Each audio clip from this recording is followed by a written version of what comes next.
গত বছরের কথা বলি, এই কালো পাঞ্জাবি সাদা টুপি পরে আল্লাহর শুকরিয়া, সবার কাছে দোয়া চাই কবরে যেন নবীর সুন্নত নিয়েই যাই। গত বছর ইউকেতে একটা ব্রিটিশ কোম্পানি, যেটা 143 বছর বয়স, অনেক রেপিউটেড পুরাতন কোম্পানি, এখানে অনলি হোয়াইট পিপলের সামনে কর্পোরেট ট্রেনিং, যেখানে আমি একমাত্র বাংলাদেশি যে ইংলিশে সারাদিন ব্যাপী ট্রেনিং ওখানে কন্ডাক্ট করছিল। এবং এই মানুষগুলো দ্বিতীয়বার রিপিটেড ট্রেনিং করেছেন, এইটা বলে যে আমরা ট্রেনিং তো করেছি কিন্তু এই ফিলটা কেন যেন পাইনি। এবং আমি বিশ্বাস করি আল্লাহ যে কোরআন দিয়েছেন সিনায়, এই ফিলটাই হয়তো ট্রান্সফার হচ্ছে, এইটাই আমার বিশ্বাস।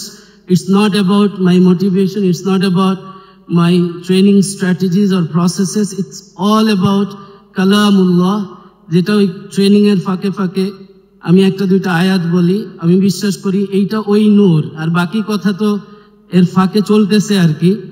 মূলত আপনি যদি স্পিরিচুয়ালি সাউন্ড হন, স্পিরিচুয়ালি যদি আপনি নিজেকে প্রস্তুত করেন, মানুষের ভুল থাকে, আমার ভুল আছে, কিন্তু প্রায়োরিটি যদি ওইটা হয়, আপনার লাইফে 3টা বিষয় আছে। একটা হচ্ছে আপনার সোল, সবাই একসাথে বলি, সোল, মাইন্ড, বডি।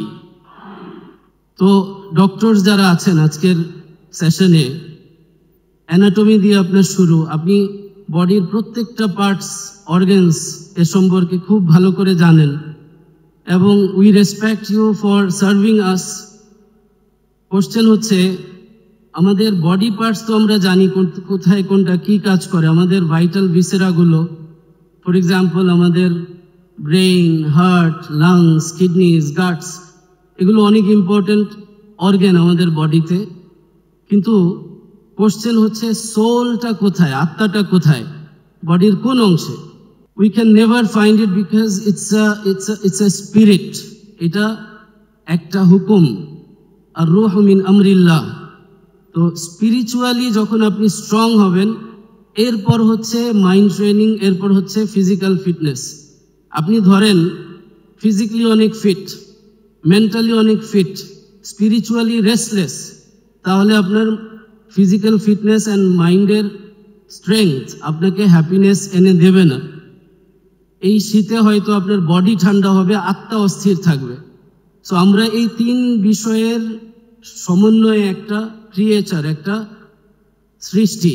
সবাই আবার বলি, সোল, মাইন্ড অ্যান্ড বডি। আমরা কয়টা বিষয়ের সমন্বয়ে একটা ক্রিয়েচার? আবার বলি, সোল, মাইন্ড অ্যান্ড বডি। সোলের কিছু খাদ্য আছে, মাইন্ডের কিছু খাদ্য আছে, এবং বডির কিছু খাদ্য আছে। আমি লম্বা করব না, সংক্ষেপে বলে দিচ্ছি। সোলের খাদ্য হচ্ছে আলা বিযিকরিল্লাহি তাতমাইন্নুল কুলুব, মানুষের অন্তর প্রশান্তি পায় আল্লাহর স্মরণে, রবের স্মরণে। অর্থাৎ স্পিরিচুয়াল যত প্র্যাকটিস আছে তাতে হচ্ছে সোল খাদ্য পায়, এটা না দিলে সে ক্ষুধার্ত থাকে, অস্থির হয়ে যায়। মাইন্ডের খাদ্য অনেক রকম হতে পারে, তার মধ্যে একটা হচ্ছে বলেছিলাম OQP। আবার বলি OQP। পজিটিভ লোকের সাথে যখন চলবেন, তারা পজিটিভ কথা বলবে, ইন্সপায়ারিং কথা বলবে, সেটা আপনাকে ভালো ফিল দিবে।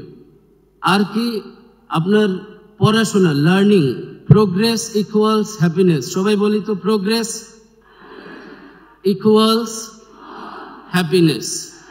তো প্রতিদিনের যে শিক্ষা, কিছু না কিছু আপনি শিখছেন, এইটা হচ্ছে আনন্দ দেয়, এটা আমাদের মাইন্ডের খাদ্য। আর ফিজিক্যালি আমরা তো অনেকভাবে প্র্যাকটিস করি, তার মধ্যে আমি 2টো কথা সিম্পলি বলতে চাই। একটা হচ্ছে হেলদি ফুড, আর একটা হচ্ছে হালাল ফুড। হেলদি কিন্তু হালাল না, অবৈধ খাবার, তাহলে ওইটাও আপনার ভেতরে অস্থির করে দিবে। কারণ বডি জেনে যাবে যে এই খাবারটা ফ্রিকোয়েন্সি ম্যাচ করছে না পজিটিভিটির সাথে, এটা তো টক্সিক, ভেতরে ঢুকে গেছে, সে আপনাকে অস্থির করে দিবে। দেখবেন আপনার কাজকর্ম ভালো লাগবে না, আপনার কনসিস্টেন্সি থাকবে না। তো সবাই আবার একটু বলি, খাদ্য আমাদের 3 বিষয়ে দিতে হবে। বলি, সোল, মাইন্ড অ্যান্ড বডি।